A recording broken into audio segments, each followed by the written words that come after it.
Hello Year 10. Okay, so in this video we're going to look at Newton's three laws, and we're going to try to look at some of the more complicated questions that can come out of it.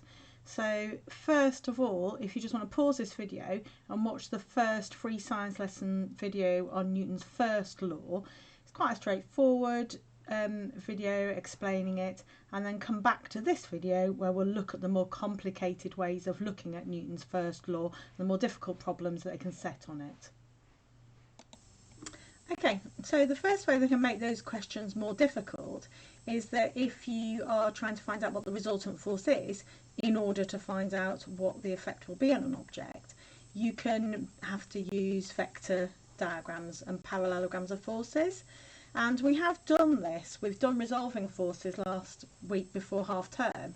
And resolving forces is more difficult actually than working out a resultant force using a parallelogram of forces, because what we're talking about using a parallelogram of forces is if I had an object in a simple force diagram, you would have a force acting in one direction, a force acting in another direction, and if they were on the same plane, then I could very easily resolve that and say that overall that's 100 newtons in that direction is the resultant force.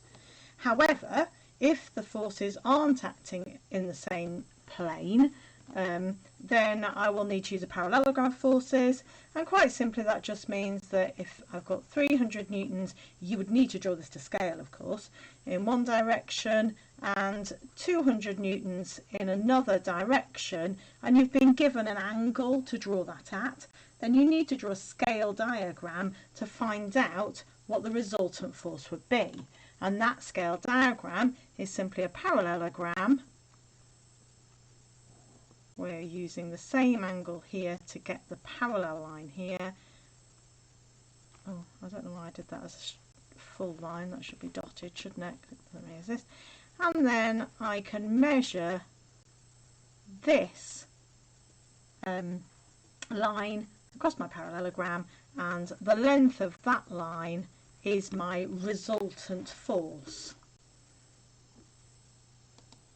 So to check you've understood this, if you could just pause here and have a go at question 2, where you've got two different forces, you've been told the angle between them, you've got three different angles to try, and then find out the resultant force by drawing scale diagrams and do a parallelogram to find out what the resultant force would be. Pause now, do those questions. Okay, so the first question said, I have my point, my force are acting, and it says I have a force of, sorry, that's not on a square, is it? It's down here now. 3 newtons, that's going to there, and a force of 4 newtons acting on a point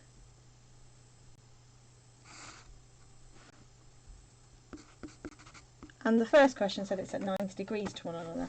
So therefore that makes my life a bit easier in terms of a parallelogram, because I can just use the lines on my paper to construct the parallelogram of forces, which I'm doing really badly because there are things in the way.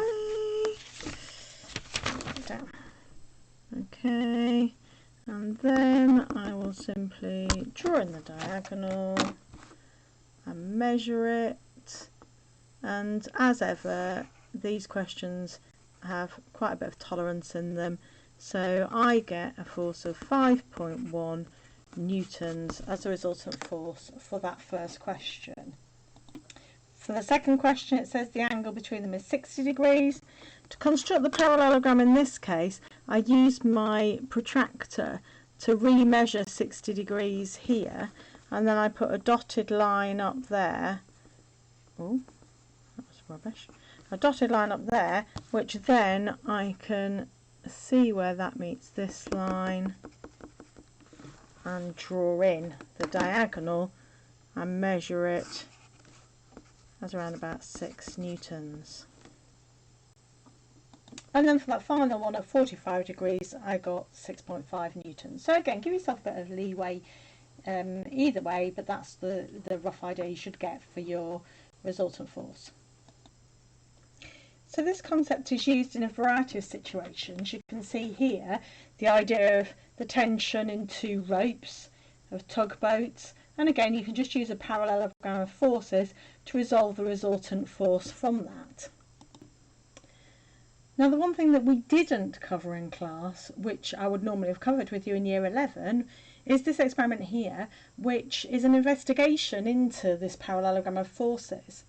And you can carry that out in the classroom, and you can see here that it's two clamp stands with a weight on each end of a piece of string over the pulleys, and this middle weight then ends up resting in a position.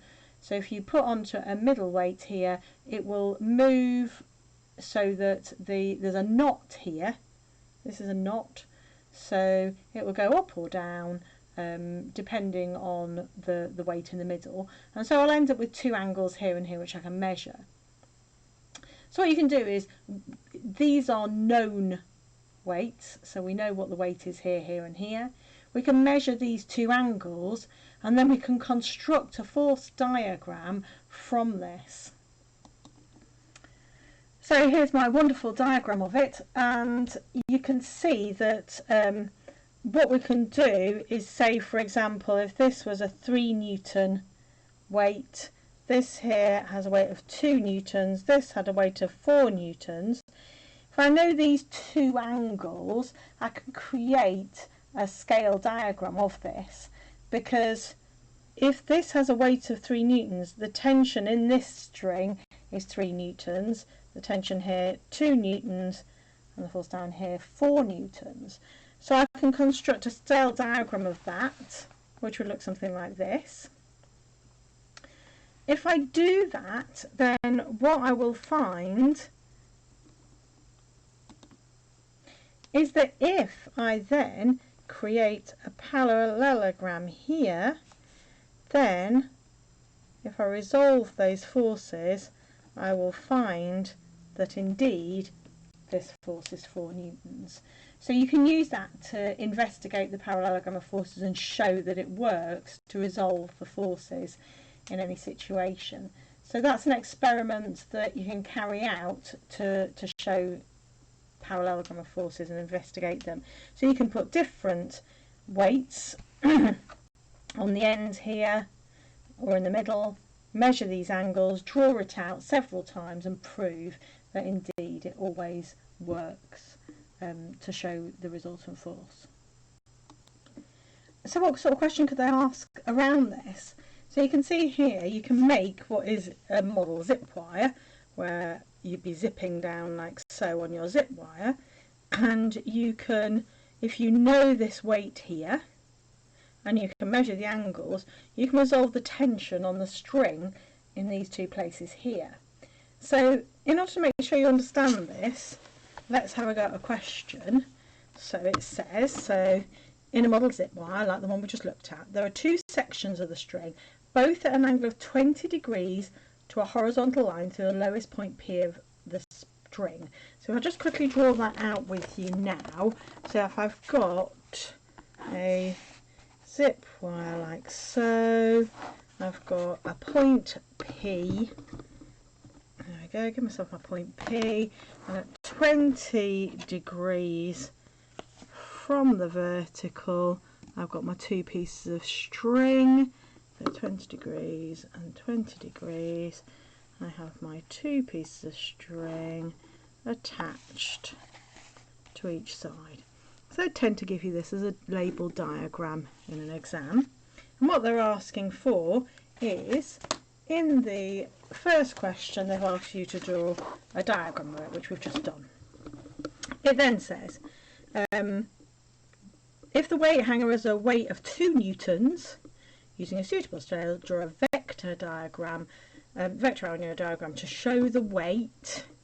So which direction is the weight acting, and then use your diagram to find the tension in each section of the string. So pause the video, give that a go, and then I'll run through that with you.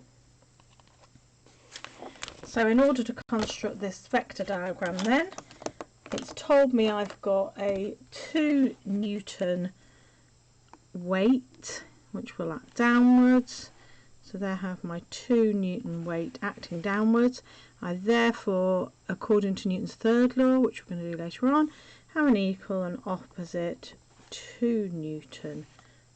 I've literally nowhere near that, am I? There you go, that's what I just did. 2 Newton weight acting downwards, so 2 Newtons will be acting upwards.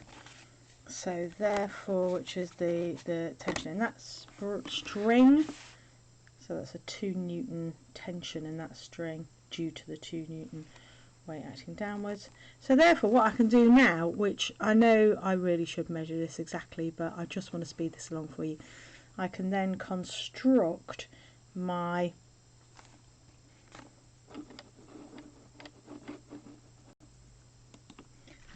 parallelogram. If I get that parallel with that, so that's where it crosses that line, parallel with that, and that's where it crosses that line. I've really not done this very accurately, and you should get approximately 2.9 newtons of tension in each string. I have rushed through this a little bit, and if you're still a little bit confused by this experiment, I have put a link onto the Show My Homework beginning bit called Parallelogram Investigation. It's a really long link, I don't know why, but of somebody who shows them doing it and shows them doing the calculations, which it takes a little bit longer to listen to, but if you're a little bit unsure and you think you'd rather delve into this a bit more, it's a really nice, clear explanation. So if you now pause this video and go back to Show My Homework and watch the second video, which is on Newton's second law of motion, and then come back here for some of the more complex questions they can ask around that. So Newton's second law, forces mass times acceleration, is the basis of the required practical, where you have a trolley. You can change its mass, measure the acceleration, knowing the force on it, or you can change the force on it, and we did this using an air track in the lab. Now, the thing that I think people most get tripped up on in this is the higher tier bit is inertial mass. So the idea that you can calculate mass, the inertial mass, which the inertial mass is a ratio of the force to the acceleration. So it's force divided by acceleration just by rearranging that equation. So what I think they sometimes do in the more complicated questions is something like this. So it says you've got a student investigating how the force applied to a trolley affects the acceleration. So they're changing the force by just altering the angle of a ramp. You release it, let the trolley go down the ramp, and you measure the final velocity of the trolley. The initial velocity is 0. You can calculate acceleration, you can calculate the force on the trolley in the direction of its motion using resolution of forces, and then you can draw a graph of that. So here's a graph of their results. So different forces, these are accelerations, and I've drawn a line of best fit through their results. And then your task is, using the graph, determine the inertial mass of the trolley. Now this sort of question comes up in quite a few different places in the specification. The idea of using a graph to calculate the inertial mass. It came up in the specific heat capacity one as well, where we used the graph again. Now in this case, if you think about it, what are you trying to find out? If you're looking for inertial mass, that's force divided by acceleration. So therefore, what is the gradient of this graph? And what do I need to do with the gradient in order to end up with the inertial mass? You might want to just pause the video now, have a think about that, see if you can calculate the inertial mass, and then I'll run through it with you. So, first of all, when you calculate the gradient of a graph, you want to take as big a triangle as possible. So I can see here there's a point here where the line crosses 2, 4 here, which is quite a nice easy place for me to do quite a reasonable sized triangle here. So using a ruler, I can show on the graph that this is the gradient I'm using. So this step here is 4 divided by this step here, which is 2. So I end up with a gradient of 2. But the gradient isn't the mass. The mass is force divided by the acceleration. I just did acceleration divided by force. So I need to do the reciprocal of this. So I need to do 1 divided by 2, which is 0.5, to get the inertial mass. Now, why do I do that? Why don't I just take a force and divide it by an acceleration? So I could just take this point here, for example, and calculate the inertial mass from one of my results. Why do I bother going to the effort of plotting a graph, drawing a line of best fit, and using the gradient of the graph? So your initial thought might be, well, it's an average, isn't it? So why don't you just take an average then? Why don't you just use these points and take an average of them? At the end of the day, I can see that's an anomaly. I could just leave that off. But can you see this point here is just slightly below the line? And I'd have left that on. I'd have left that in my numbers that I used for my average. So actually, if you draw a line of best fit through your points, you just reduce that error, that scatter in your data, and you get a much more accurate mean, a much more accurate average, and therefore you get a much more accurate reading for your final inertial mass in this case. And we do exactly the same thing with specific heat capacity. So that's a skill that I know comes up over and over again in exam questions, so I thought it was just worth us touching on here, because the higher level questions could include that. So finally, the one that trips us all up, Newton's third law. So go ahead and watch the free science lesson video on Newton's third law, then come back here and we'll talk about the main misconceptions, the main reasons why people find Newton's third law difficult. Okay, I'm going to try to challenge what I find quite a common misconception here, which is Newton's first law states that, here's a skateboard for example, if the forces on the skateboard are balanced, the skateboard will either not move if it was stationary or continue at a constant velocity if it's moving. So let's imagine this skateboard is stationary. So a skateboarder pushes on this board, so therefore the skateboarder, this is the force of the, we'll say it's a man, on the board. Okay. And according to the Newton's third law, there is therefore an equal and opposite force of the board on the man. What we're saying is that this force propels the man forwards. But according to this, there are equal and opposite forces. So how do I get movement if there's always an equal and opposite force? If every action has an equal and opposite reaction, how do I ever get movement? And that is a misconception that some people carry throughout their GCSE in physics. They can't work out what's the difference between Newton's first law and Newton's third law. The simplest way of putting it is, these two forces are on different things. This force is on the man, this force is on the board. So therefore, if I am talking about balanced forces, I have to think about, so whether or not this board moves is dependent on the forces on this board. So in Newton's first law, you're looking at all the forces on that object. Newton's third law is talking about two things interacting and the forces on those two things that interacted. So therefore, if you've got two forces on the same object, they're not a Newton pair. So let's just do a couple of examples to see if you really get this. So for example, what makes a car move forward? So if the wheels are turning, there will be a force of the tyre on the road. So that's the force of the tyre on the road, and there will be an opposite and equal force of the road on the tyre. Is this a Newton pair? Is this the pair of forces Newton's third law? Yes, because it's two things interacting, the road and the tyre. The forces on two different things, they're equal and opposite.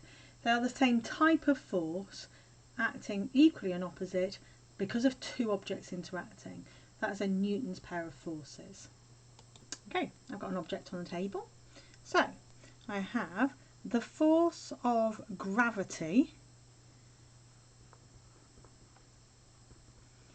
on the ball due to the earth, that is, isn't it? The gravitational field of the earth.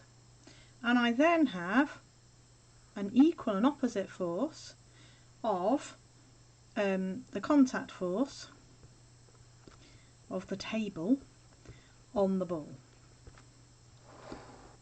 Is that a pair of Newton's forces due to Newton's third law? No, that isn't. Both of those forces are on the ball and both of them are different types of force. So if those aren't my Newton pair, what are the Newton pairs of forces here? So I have the force of gravity on the ball due to the earth. I have an equal and opposite force of the gravity of the ball on the earth. That's the Newton pair to that force. I have the contact force of the ball on the table on the ball. The equal and opposite force there is the weight of the ball pushing against the table. So I have the table pushing against the ball, I have the ball pushing against the table. So can you see that those are my Newton pairs of forces? So therefore, things move because just because the Newton pairs are balanced doesn't mean there are balanced forces on one object. Let's do an example. Let's take away the table. So if I take away the table here, I still have my Newton pair.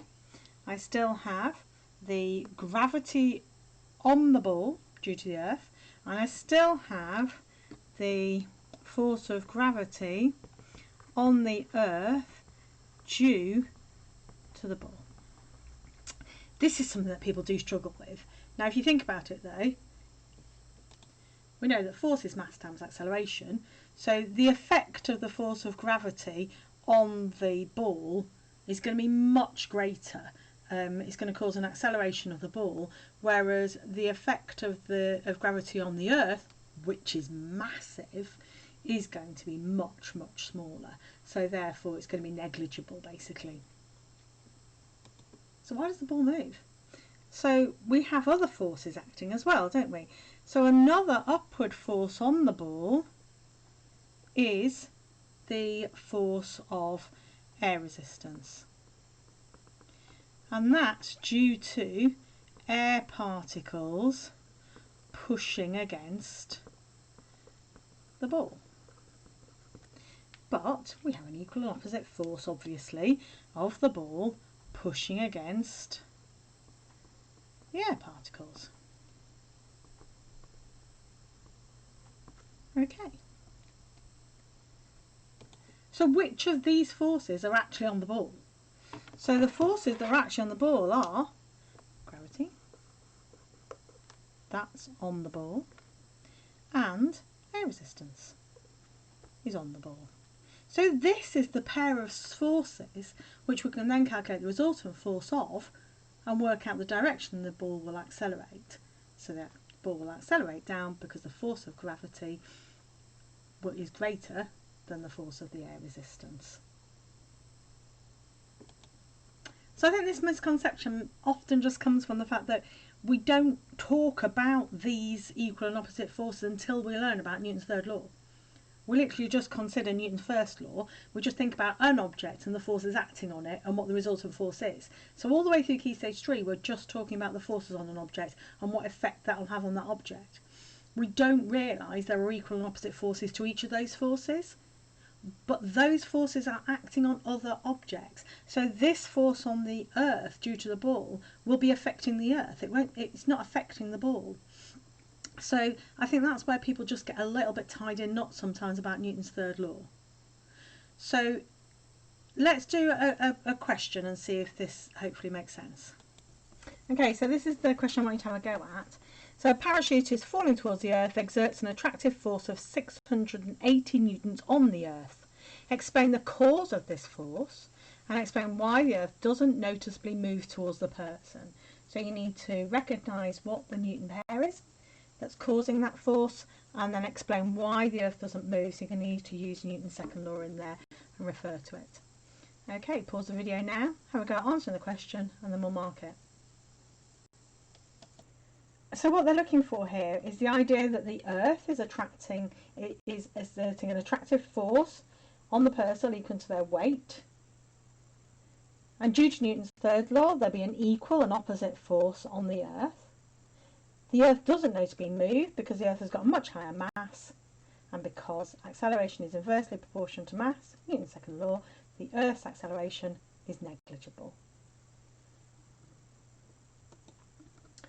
All questions on Newton's third law in exams, in the mark scheme, the examiner's comments, it comes up over and over again that they're really badly answered. Students tend not to understand Newton's third law and get really confused with it. So I'm really hoping that this is going to have clarified it a bit for you. Please do leave me notes in the comments if it's still not clear, and we can have a go at looking at it in different ways. I've uploaded a set of exam questions for you to try these different laws out. I feel like this is turning into a bit of a monster of a lesson, to be honest with you. So I've got a feeling that this might end up being the work for Tuesday and Thursday. The only way I'm going to know is if you give me feedback on this. So it might be you want to leave the exam questions now because you feel like this has taken you a long time. Stop now and then do the exam questions on Thursday. If that's what we're all erring towards and I get that feedback from you, then I will post the mark scheme for you and say that maybe that should be a task for next week, actually marking the exam questions, because I know for some of you the exam questions do tend to take you quite a long time. So you're going to need to give me feedback on that though, and we will just play it by ear. I think is the best way to do this. So I will get the mark scheme ready and I'll upload it as if you're going to mark it on Thursday. But I think for the majority of you, we're going to need to be sensible about how we manage our time this week. So if you need to stop now, do the exam questions on Thursday. If you find you've got plenty of time now, it should be a double lesson, you've not got too much other work on, you might want to do the exam questions now. But like I say, just let me know so that I know how to plan out the next few lessons. Okay, I will speak to you soon.